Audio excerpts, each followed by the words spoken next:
د سویل ختیځ زون په خوست کې د اوبو د مهار په برخه کې دا پروژې د اوبو انرژي ریاست تر چتر لاندې د ملګرو ملتونو د خوړو او کرنې ادارې له لوري پلي کیږي چې زرګونه جریبه کرنیزه ځمکه به خړوبه کړي. دا رغنیزې پروژې د خوست مرکز اړوند د شمال پیرانو په سیمه کې د اوبو انرژي ریاست لخوا پلي کیږي چې د 414 مترو په اوږدوالي یو استنادي دیوال، د 15 مترو په اوږدوالي د اوبو سربند او د 550 مترو په اوږدوالي د یو کانال جوړیدل پکې شامل دي.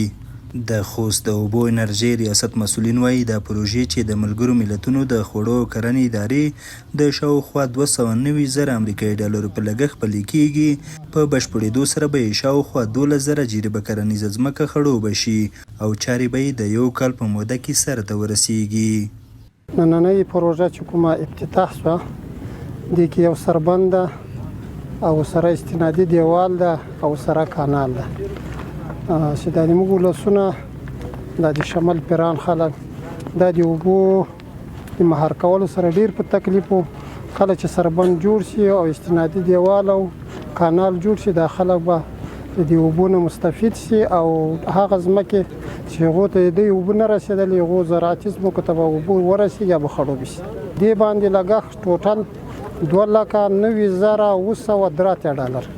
د خوست ځایي مسؤلین او کروندګر وایي د دې رغنیزو پروژو په ترسره کېدو سره به هغه کرنیزې ځمکې چې د اوبو د نشتون له امله دا مهال شاړې دي بیرته په حاصلخیزو ځمکو بدلې شي. دوی زیاتوي چې دا ډول رغنیزې پروژې د کرنې د پیاوړتیا او د اوبو د مهار په برخه کې ګټورې تمامیږي او غوښتنه یې په بېلابېلو سیمو کې باید پلي شي. پیسې باندې میوړو په 10 شپږ ورځې و ورځې په موږ ته نه ټیکټر راتلو نه به خبر راتله چې موږ کړه او کوړه منځ کې بوجه پرته وي دغه سه پروژه خو موږ په ډېره ښه پروژه ده ځکه چې دغه 12,000 جریبه منځ کا نزادي ته ولونه ایوازي کې لګا غشوله او دته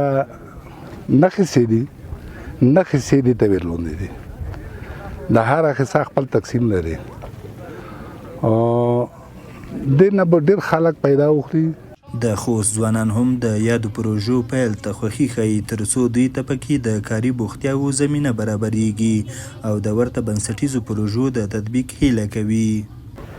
ډېره د افتخار ورځ ده، ډېره د خوښۍ ورځ ده چې دا کور موږ ته شروع کېږي. نو موږ خپله د ځوانانو لپاره به ډېر مصرفیات به کې ملاو شي د ځوانانو لپاره. په ټوله کې د خوست د اوسیدونکو غوښتنه دا ده که په دې ولایت کې ورته د کرنیزو ځمکو خړوبولو لپاره د اوبو برابرولو زمینه برابره شي، نه یوازې کرنیزې ځمکې به یې ابادې وي بلکې د کروندګرو اقتصاد به هم په پښو ودرېږي. حیران احمدزی، امید راډیو، خوست.